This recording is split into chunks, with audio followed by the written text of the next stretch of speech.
At the time Sandy hit, I was the deputy commissioner in the department. So I had overall responsibility over the fire division, the codes division, and the fledgling activities that we had in terms of the housing response. So those first few days were pretty intense.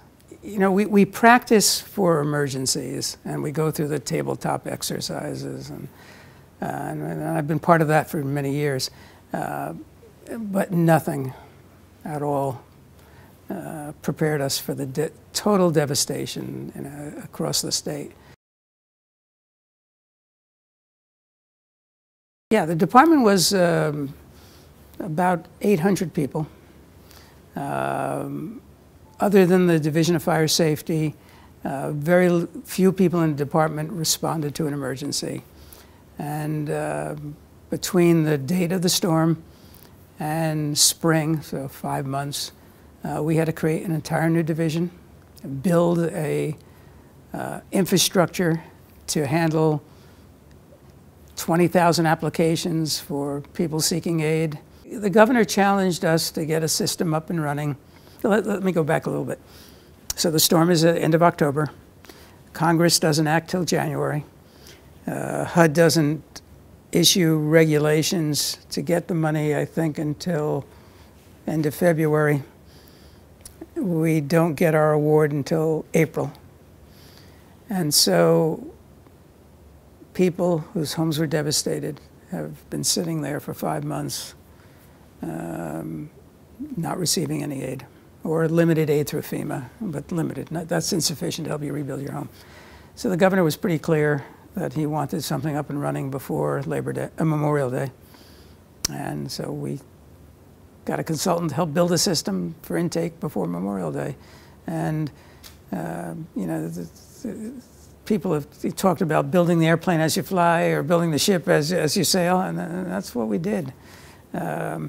Broke it up in activities, intake, award, inspections, and built each of those systems as they were needed. And it was a challenge. I guess I was astonished by the devastation in some areas and the lack of devastation in others. You know, this was a storm that picked and chose where it wanted to do the damage, and so you had Manahawkin in that area, Ocean County, and Lavallette and Ortley Beach, absolutely destroyed. Houses that probably were knocked down by other houses. I mean, you know, from what we know about impacts and codes, it was probably a house rolling into the next house and rolling into the next house that just took a whole swath of houses away.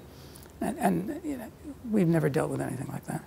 And then you'd come to further up in Monmouth County, Asbury Park, luckily for the folks there, very little damage.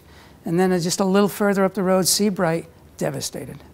So it was the stark changes that I think I remember the most about those early days, and very clear in my mind.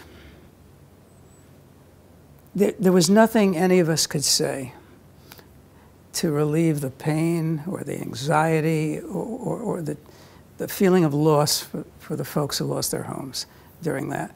But I think we put together a process and a team that was dedicated, and the people were dedicated to making the recovery work. And so I think we could be proud of that in terms of a dedicated staff to try and get it done. You know, staffing up a new bureaucracy works because people are dedicated toward a cause. New bureaucracies are wonderful because people coalesce around a mission, and it doesn't get stale.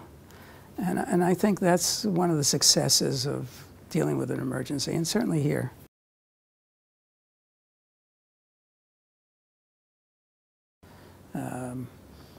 The playbook has been updated enough that we can get it right. I think that was the strongest lesson we've learned since then. I think we figured out how to do it, and making sure there's a continuity in learning those practices is the next challenge, frankly. And you saw some victories. You know, lights started coming back on. So you could point to something that was achieved. I think that was helpful. But we also learned lessons about making sure gas stations have generators. We learned a great deal, I think, about helping towns in the future how to become more resilient. So we've taken some of our federal funds, the so-called Sandy funds, to help towns do planning for future storms and how to plan better and how to build their towns better.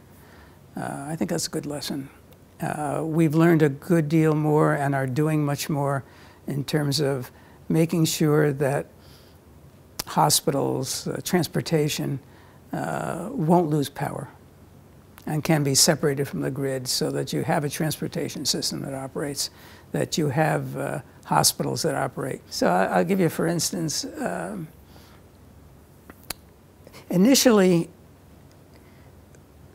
the thought was to get the rebuilding done in a way that limited the number of choices that people had in terms of building a new home. You know, you build the same house or very few changes, it's easier for builders to do it. And, you know, we've all been through developments that look the same. When the developers and builders we brought in to begin these programs sat down with us, we looked at their designs and said, you know, that's not New Jersey. Go hire New Jersey architects, go down the shore, and see what those houses look like. And ultimately, we came back with some 60 designs. So we started that with the public. And very quickly, the public pushed back even more and said, you know, I want to rebuild my house the way my house was.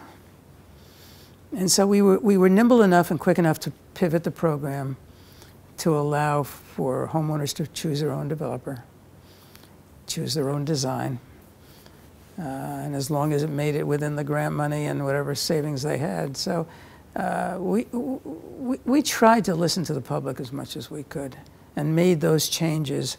And I think that's a good lesson learned, is in a rebuilding like this, listen to the affected people and try and respond to them as opposed to try and impose what we think is the right way to do it. And I think the state and neighborhoods are better off for that. The horror of it just it affected me. I mean, we joke in my family that the Richmans tend to cry, you know, and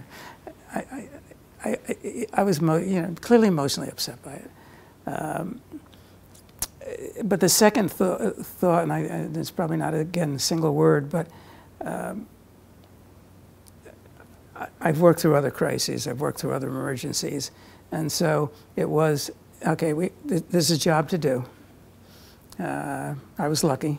I just lost my lights for a week. And then there's lots of people out there who need help. And so what do we have to do to get that done and get that engaged? And I think most of our staff was very good about that. I mean, we worked many days, long hours, and that's not to suggest that there's any honor in doing that or we would reserve any reward for doing it. That's what we had to do to get the job done. And that was those first few days. Yeah, within a few months after the storm, we invited New Jersey mayors to meet with mayors from Mississippi who dealt with Katrina, and to have the folks in Mississippi explain to New Jersey mayors what it takes and how long it takes, and what to do and what to expect. And I think that was a good lesson for many of the local officials, that it takes time for the recovery.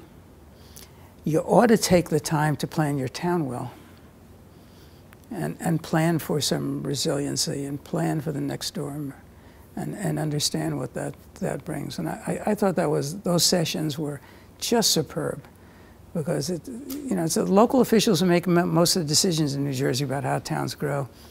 And that lesson learned, I hope, was understood by some of those mayors. And I think we're seeing that in many of the towns.